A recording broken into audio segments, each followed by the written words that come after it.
line, Trif Gaming Mitsurugi versus Lucas SACCO and his team, Trif's Children. We will see who's gonna win this iron match, Trif Gaming Mitsurugi versus Rise of Feats with Mitsurugi. Let's go! And if this is your first time on the channel, smash the subscribe button, smash the like button, and prepare, because Mitsurugi is the #1 deck post-Suda, and I'm gonna show it to you exactly why right now. There's a little bit of shit talk here, Mr. SACCO. You are already giving me $400 on multiple money matches. Tell them to bring me my money. Maybe show some respect to your elder, huh? How's that sound? And your elder, all right, you can trip to Turkey soon. My opponent draws full Rise of Feats combo with, he's gonna have a Set Paradise, he's gonna have an Nibiru, he's gonna have an Ash Blossom, he's gonna have Detonator, Desiree, Paradise Set, like the send effect of Feats of Paradise, the trap effect of it. Like, this is not looking good for us. We open 0 defensive cards. If I break this board right now, every single person in the world needs to be playing Mitsurugi, because Mitsurugi Ryzeal is the best deck of post-Suda. And I would like to put a note here that me and DB Grinder are going to be releasing a masterclass spreadsheet on Ryzeal Mitsurugi, which is the best deck post-Suda, and it's going to be on January 28th. The link of this will be down in the description below. It will be on January 28th, so you are prepared. I will be taking Mitsurugi Ryzeal to the YCS, and if you want to be playing the best deck in post-Suda, and if this replay proves anything, that this is the best deck post-Suda, make sure to sign up to the masterclass. Both me and DB Grinder are going to be teaching it. We're going to be providing a whole spreadsheet and everything you need to know about how to destroy the meta. Look at what he has here. Like, this is full line, like full everything. He is going to have the Detonator for 3, the Cross, Desiree, great follow-up with Engraver Ryzeal, Paradise Send everything, Nib, Ash. Like, this is a crazy line. And we open 0 defensive cards. And that's right, we're playing Mitsurugi Ryzeal with Nadir Servant because they're just incredible in this deck. And I'm going to do what every Pen God / Mitsurugi God does, and that is going to pick apart this board like it's nothing. Now, keep in mind, because Twins of the Eclipse is legal, any moment, so his intention right now, because he has the Feats from the Paradise, if he goes Feats from the Paradise, sends the whole field away, the Twins of the Eclipse in the graveyard will trigger to resummon the Detonator. So his perspective, he's trying to resolve Cross and Detonator. He resolve, rather than popping itself with Detonator to Twins bring it back or negate it with Cross, he wants to save the Cross for something else. He wants to stop the Saji from resolving. He wants the Detonator to come back by Twins of the Eclipse after he sends everything, wants to get the negate off. He has 3 pops from Detonator. He has Twins of the Eclipse to bring back a Detonator for 2 more pops. That's 5 pops of Detonator. That's Ryzeal Cross. Well, 2 pops of Detonator, 2 pops of Cross of each Detonator. Ryzeal Cross, so it's 5. A Desiree negate is 6. Send the whole field to the graveyard is 7. An Ash Blossom is 8, and a Nibiru is 9. So we're doing 9 interrupts. Nibiru and Paradise are 2 like board wipes. So let's see what we can do here against 9 interruptions. He's letting this resolve as honestly as he should, because as he sees right here, King of the Feral Imps. He knows like very specifically what's coming. He knows I'm playing Mitsurugi Ryzeal because the best deck in that next list, and immediately,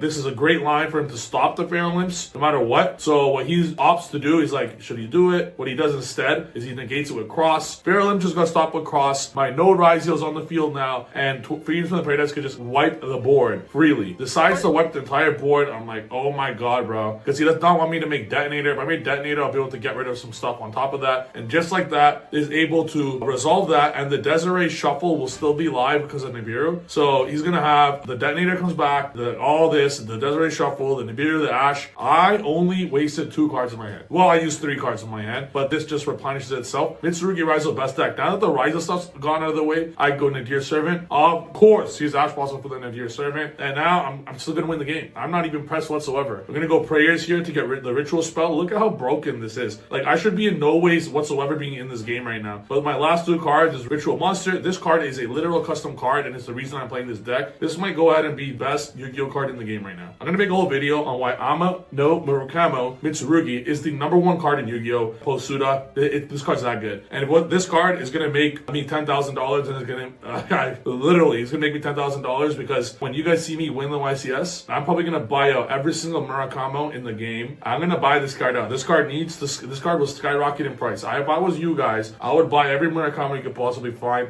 before I win the YCS with it. You guys see that trophy right above my head? There's gonna be another one right under my head after I I win. Let's go. And the effect of this does, the 3 effects will now resolve. I'm able now to resolve Saji, I'm able to resolve Kusanji, and I'm able to blow up his entire board. Detonator can only protect once. I do not care about this shuffling. I don't care about that. He's gonna wants to pop that. I'm going to chain because he's gonna have to discard a card for that to resolve. So now what happens there is, wait, did I chain there? Yeah, he's gonna have to discard. Yeah, he's gonna have to discard. Wait, no, I didn't chain there because Desiree will basically shuffle that. So I knew that it was gonna shuffle it. So it was just like a waste of a card. Like he said, oh, I think I did say yes. He said okay. So he's like, no problem, because the shuffle will shuffle it anyways. I'm up with his trap and prayers, and I'm on a prayer here. Gonna go ice and X, and just when you thought about to lose this game now, I'm simply gonna go prayers, resummon Murakamo, tribute everything on the field, and on top of that, anytime he uses an effect, I can discard a card. And now I'm left with a free negate of Murakamo, and the negate will actually be re-getting the Murakamo follow-up. So I'm gonna negate that. I'm gonna use the effect to discard one, where he has to discard one. I'm gonna let him do his full Fiendsmith line, all of it, knowing he has a Sword Rising in hand. Look at how clean this is right now. Like, it looks like I have no chance to win this game, right? Like, I have 0 defensive cards. I negate the Requiem because you can just Engraver send it. That will trigger to add my follow-up, as well as special summon it back at 3200 attack. I don't care if he gets rid of this. I don't care. Sword, he cannot kill me. He cannot kill me. He is all, like, there's no dual drive left. This is just a detonator. Detonator, but with Twins of the Eclipse, which is big. So it's going to be detonator, Engraver, Veiler. Still looks like I have no chance to win this game, right? Looks like I have no chance to win this game. You're mistaken. And we're going to go prayers here. Going to get this to blow up the entire board response. And he's going to just let that go because it'll protect itself. And anytime he uses detonator, I could use Murakamo. Look at what Murakamo does in the grind game. When the prayers, grind game Murakamo prayers, like, this is unbelievable. And you're able to somewhat play around Bystials by making sure you have no monsters on the field when you use prayers, so they can't Bystial it, basically. It's just so powerful. Now, anytime he detonates, I could discard the last card in his hand. Like, that's so ridiculous. It's actually insane. So here I was thinking really hard. I opt to use Great Purification to special the Kusanji and tribute the Murakamo to get another prayers to follow up. So I basically used this to get, I wanted this to get prayers, and I wanted this to get me another prayers, because then I'll have 2 quick play spells. Finally, I'm able to use the talents anytime I would like. Resummoning this monster, summoning the Saji now to get another follow-up, to which he opts to detonator the Murakamo. I then use the effect of Murakamo, because there's no card in his hand, it negates anything the opponent uses, to which the opponent uses detonator to repop it, and that's totally fine with me, because now I get another prayers from the Saji, but the Twins of the Eclipse will now summon another detonator. So now we still have to deal with detonator, and we got to deal with the trap engrave, so this is not over yet. I know I have talents, but I'm trying to save the talents, because I want Dweller on the field. So immediately after this, when I have 3 level 4s in the field, with Paradise being basically useless, I activate talents to take, in which he opts to remove the my X. That's fine. I can just crash, attack both of them, and this will make Dweller. So that's the line I'm looking at. I'm going to crash, attack. I have prayers, and now look at this game. Now look at this game state, bro. Now look at, like, how are we even in this scenario? We have the Dweller. The opponent does have Paradise and Fiendsmith lines, but the Dweller will stop it, and the prayers is going to resummon the Murakamo again to Regeki the whole board again, and negate again, and discard again. This is such a broken deck, and this is why we're doing the Rise Hill Fiendsmith Masterclass for this deck. It is unbelievable. Sends the Lakama here because he wants this to basically save him on my turn. When it comes back, I set the prayers, and I go Dweller immediately. At this game state, now this is where I did a minor misplay. Keep in mind, the misplay was I'm at 1600 life points. I felt I could keep using prayers forever. I wanted to go prayers, special Kusanji on end phase, Kusanji add another prayers, activate prayers again to summon, but then I'm at 0 life points. So I can only activate prayers one more time for the entire duel. What I should have done here, now this is a big brain play here, I should have done prayers on his end phase to go Kusanji effect to add Saji. Normal Saji, get the ritual on my turn, sending Kusanji to summon Futsu Murakamo from the deck, triggering the Kusanji on my turn, then adding the prayers to add, then adding the ritual. So then I use the ritual a second time, resummoning Murakamo and Futsu with Dweller on the field. That's game, but I misplayed there. So what I do instead now is I recognize that I should that line I didn't catch. So this is a very complicated deck in the grind game with 1600 life points. Obviously, it's like using malice effects when you have 1000 life points. I should have recognized that as an advanced player in this game, but it's still a relatively new deck. So at 1600 life points, you're only able to use a finite number of prayers in a duel. So keep that in mind. We're still winning this game for sure, because I'm going to let him basically resolve everything on when I have no cards in the field. I'm trying to play around Bystials here. If I prayers earlier, it would have hurt more. So I go prayers here to get the Regeki out, pop that. Now I know he can go into these lines still. This is where it goes absolutely insane. I force him to discard, which is going to draw Fualos, and then Engraver. I'm going to go sequence. Now this is where it gets nuts. Sequence, I have no option. I am absolutely forced to droplet this. this, putting me in a top deck. This is one of the greatest games ever, bro. It's $300 like, on a prayer. Look at this. And now in this game state where my opponent has follow-up, but no interruptions, and I have nothing. I can't even activate the prayers. I used almost all of my resources. Well, do you guys see any card in the game that can save me right now? And of all cards to draw, all my engine's dead. I draw Dogmatica Maximus! Or as I like to say, Gladiator Maximus. He's yawning, not showing respect out of engine, little guy. Sorry, fat guy. But we drew Dogmatica Maximus. And I'm telling you guys that the Dear Servant package and Dogmatica package will triple in price when I win a YCS with this deck. Maximus, you think Maximus is okay in this deck? Maximus is not just okay in this deck. It is not just decent in this deck. It is the best card in this entire deck. Almost to the point I want to play Ecclesia to search this card. Maximus, what's it gonna send? All my engine's dead, right? All my engine's done? Wrong. I'm sending Herald and Twins of the Eclipse. Twins of the Eclipse to resummon Feral Imps from the graveyard. Herald is gonna search a ritual spell, and just like that in the graveyard, oh my god, I am able to ritual summon another time. Big Daddy Murakamo. This duel is now over in what might be the greatest Mitsurugi duel ever created. How? We opened 0 go second cards, and we broke the full Rizal Fiendsmith board. Oh my god, bro. That was the best game that I could pop. Like, I don't even know what to say. If this does not convince you right now to buy the Rizal Mitsurugi Masterclass, nothing in the universe will. I'm gonna need to reword that into the Rizal Mitsurugi Dogmatica Masterclass, because that engine is just absurd. And this is the exact deck list I'm taking to YCS Orlando and YCS Birmingham when the Peaky Blinder Trif Gaming is gonna win it all. And just when you thought it was all done, I still could have put 2 level 4s. I've never seen anyone draw better and take 30 minutes to do it. I drew 0 defensive cards and whooped your ass with this engine. Show respect to your daddy. Ha ha! Let's go. Well, let's see. There's a huge heads up play here. I put in all my Charmies. I side every Charmy in the game going second. Lucas Fatso made me go first. What this now does is I am unable to play.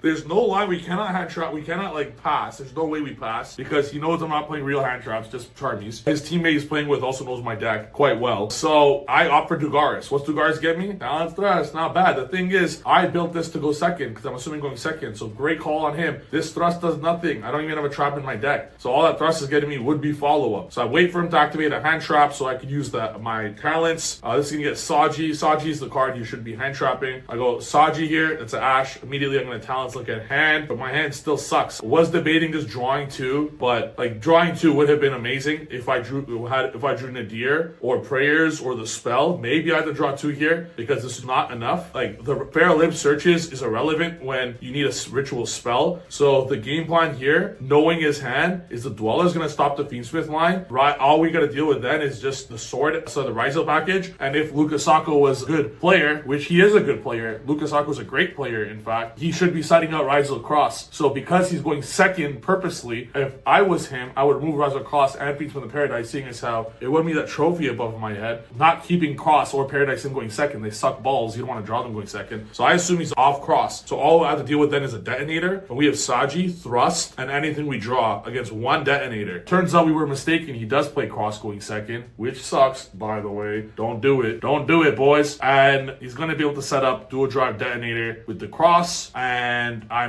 don't draw because of Dugaris. So the Saji would, like, if I could get a ritual spell, I win the game. But Saji will not be able to resolve because I believe he's going to cross it, or he draws Veiler or something off Cross. I forgot what it was. Like, okay, I drew Called By, so that's what stopped it, which will cost the game there because if Saji resolved with no Cross or no Called By, the detonator popping, it would have won. But I had too much break cards.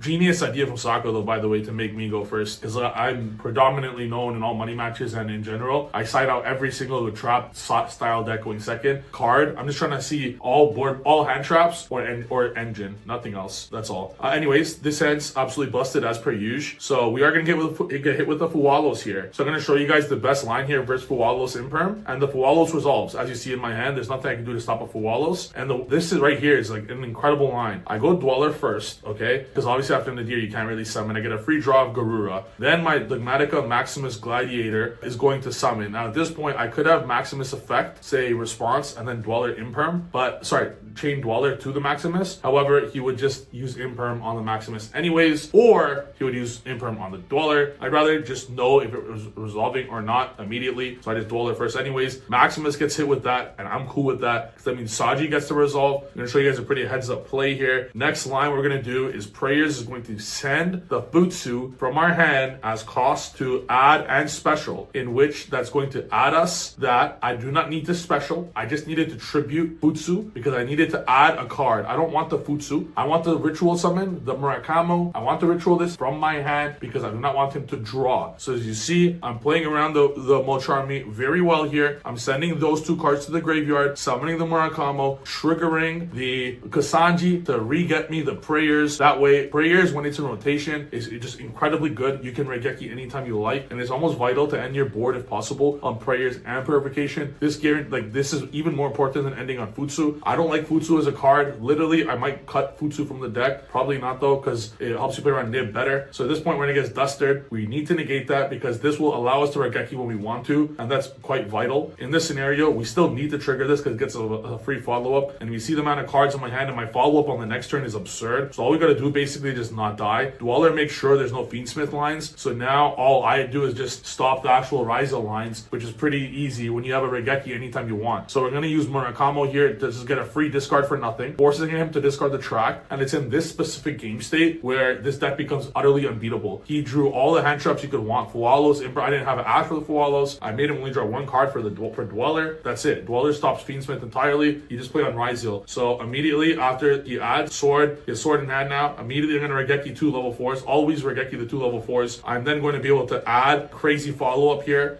Pretty special, the Murakamo. Regeki his entire board. I have an absurd follow-up and he's not winning. The only line he has, there's nothing. Even if he's still playing the dual drive, going second, which by the way, is just utterly incorrect, by the way, because you're going to draw the cross and literally cry. Like if that cross, a lot of the times is just any hand trap in the game, you're good. And there's nothing you can do to possibly win here. He has to basically decide, am I going to get rid of Maximus or am I going to get rid of Murakamo? It's too difficult. So he's going to opt to pop the Murakamo, use the attack Saji. I'm left with my Maximus. So in this game state now, after getting Fuwa Imperm, I still can't lose. There's many lines I could do this. I could literally start my turn with Maximus and then I'm going to get crazy value because I'm going to be sending too much stuff. But what I want to do is I want to save my Twins of the Eclipse for the end because of the bonfire. So I get to see how this will turn out. I opt Prayers does not target, by the way. So if he opts to Druid Swarm this, I could literally just, he knows I have this in hand. I could just summon back Kasanji, add back the ritual, trigger this anyways. So it's not like Druid Swarm there is saving him. He needs to basically save the Druid Swarm for when it's absolutely necessary. Additionally, my Murakamo becomes a literal negate if he has no cards in hand. So he has to decide Veiler or Druid Swarm. He can only use one of them. That's how damn good this is. So at this point, I'm allowing him to pop my Maximus. I don't care. I just want to start getting the value of Murakamo as soon as humanly possible. And the Twins of the Eclipse that he has, basically I'm trying to get the Twins of the Eclipse he has to the graveyard immediately. This is Twins of the Eclipse genius way of thinking. This is why Mitsurugi Masterclass, Suda Masterclass, join that shit now down in the description. I need to get Twins of the Eclipse in the graveyard prior to getting Dual Drive in the graveyard. I knew for a damn fact that if I go Murakamo pop everything, of course he's going to save it. That was what I wanted to do because now this removes that interruption. If you let everything resolve, Twins will trigger, resummoning a detonator for 2, Cross is dead, it's all dead, everything's dead. So of course we have to do it like this. Additionally, he'd get 1 card in hand. So he'd be left with a detonator for 2 with no follow-up, 1 card in hand, and we just like